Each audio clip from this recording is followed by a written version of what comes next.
First of all, relax. You are well prepared for this and you will do fine. Your essays are what will save you. You can miss a lot of multiple choice questions and still do very well on this exam, and you know how to write good essays. Multiple choice. There's not much to do to prepare for this, so again, relax. As you are reading, and I don't recommend you do any kind of fancy read the questions first strategies, etc. Just read the text, and as you are reading, regardless of what kind of passage it is, think about what is the author trying to accomplish? What is the author's purpose? There are going to be questions about that when you are just answering the reading questions, and all of the kind of correction questions based around revision are also going to revolve around what was the author's purpose. The standard tips for multiple choice exams do apply here though, in that you need to make sure that you get all of the easy questions correct, which means you do not want to spend a lot of time on questions you're not sure about. Mark them for later and come back to them. Make sure you get all the way through the exam having answered all the questions that are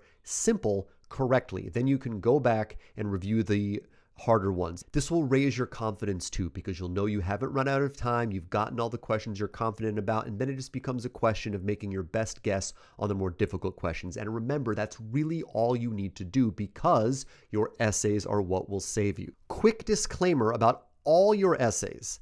Make sure that you are using paragraphs. I've been noticing that sometimes your essays show up as like a block of text. You can avoid this by just making sure you skip a line. Don't bias your grader against you by turning in a block of text. Argument essay. Make sure you read closely and see what it is asking you to take a stand on, and then take a stand on it. That's your thesis. As long as you are giving different kinds of evidence and being specific about your evidence, you will be fine on the argument essay. Don't forget the use of a concrete hypothetical. You don't need to have a particular example of something from history or current events in your brain.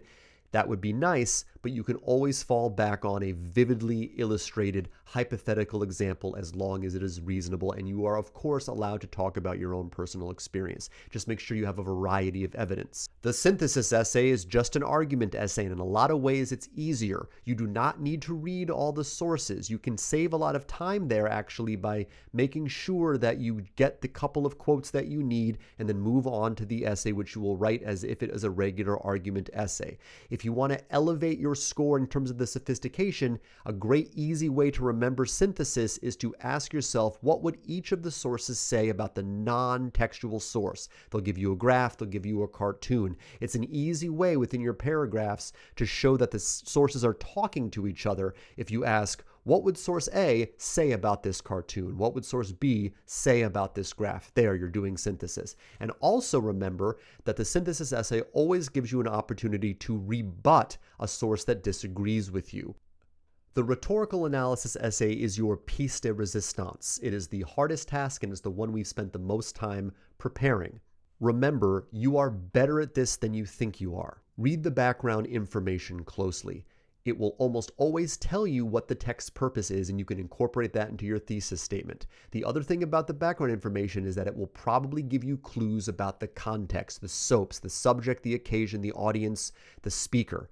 If you have all those things in your head, you can write a good essay. Talk about specific choices the author makes. They don't need to be fancy technical terms.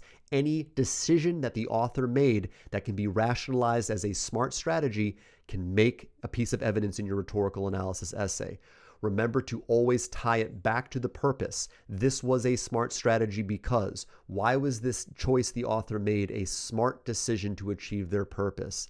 If you think about the SOAPs concept, you can almost always find something interesting to say, even if the observation you're making isn't particularly amazing.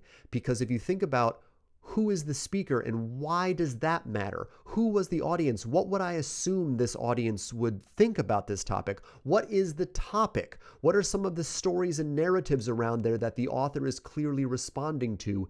That's the way that you get your essay out of the 4 range and into the 5 and 6 range. Okay, so honestly, there is something I'm a little worried about with this exam, and it's the time management piece. We talked about it with the multiple choice, and just make sure you get all the easy ones and then go back and do the hard ones later. But with the essays, it's even more crucial.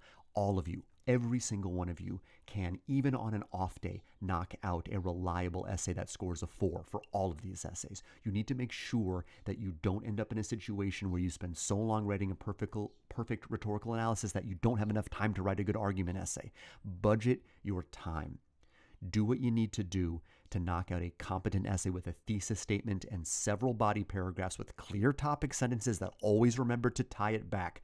You're going to get frustrated because it's not going to be your best work. But if you make sure that you give enough time, you will confidently get a 4 on all 3 of those essays. And then whatever else you get above that, it's gravy. Combine that with a decent performance on the multiple choice, and you're fine.